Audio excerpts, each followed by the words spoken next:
Sunday हो या Monday, रोज खाओ अंडे। సండే హో యా మండే రోజు కావు అండే ఈ ప్రకటన చాలాసార్లు చూసాం కదా.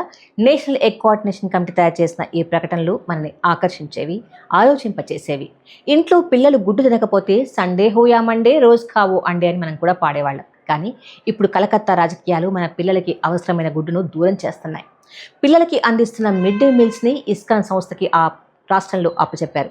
ఇస్కాన్ సంస్థలో మెనూలో గుడ్లు ఉండదు కాబట్టి పిల్లలకి పెట్టే భోజనంలోంచి గుడ్లు తీసేశారు. ఇది చాలా అన్యాయం.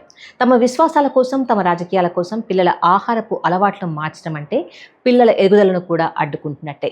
ఇప్పటికే దేశంలో అనేక మంది పిల్లలు పోషకాహారలేమితో బాధపడుతున్నారు.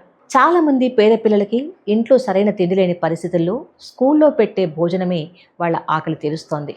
ఒక పెద్ద ఉడికించిన గుడ్డులో 70 నుండి 77 క్యాలరీలు ఉంటాయి. ఇది శరీరానికి అవసరమైన విటమిన్లు, ఖనిజాలు, ప్రోటీన్లు అందిస్తుంది. గుడ్డు తినడం వల్ల కంటికి, గుండెకి, చర్మానికి, జుట్టుకి, ఎముకలకి, మెదడుకి కూడా ఆరోగ్యం. అమెరికన్ హార్ట్ అసోసియేషన్ కూడా నాణ్యమైన ప్రోటీన్ వనరుగా రోజుకు 2 గుడ్లను తినమని సూచిస్తోంది. గుడ్లు పరిమాణంలో చిన్నగా ఉన్నప్పటికీ వాటిలో అద్భుతమైన పోషక విలువలు ఉంటాయి. ఇవన్నీ మన శరీరం ఆహారాన్ని శక్తిగా మార్చుకోవడానికి చాలా అవసరం. అంతేకాకుండా ఇందులో ఉండే ప్రోటీన్ ఆరోగ్యకరమైన ఫ్యాట్తో ఎక్కువసేపు కడుపు నిండిన ఫీలింగ్ కలుగుతుంది. మనం గుడ్డు తినాలా, పన్నీర్ తినాలనే విషయం మనం కదా నిర్ణయించుకోవాల్సింది. ప్రభుత్వం ఎట్లా నిర్ణయిస్తుంది? పిల్లల ఆహారంలో నుండి గుడ్డును ఎలా తీసేస్తారు? గుడ్డుకు బదులుగా పన్నీర్, రాజ్మా అందిస్తాం, గుడ్డులో ఉండే పోషక విలువలే అందులో కూడా ఉంటున్నాయని చెప్పడం అన్యాయం.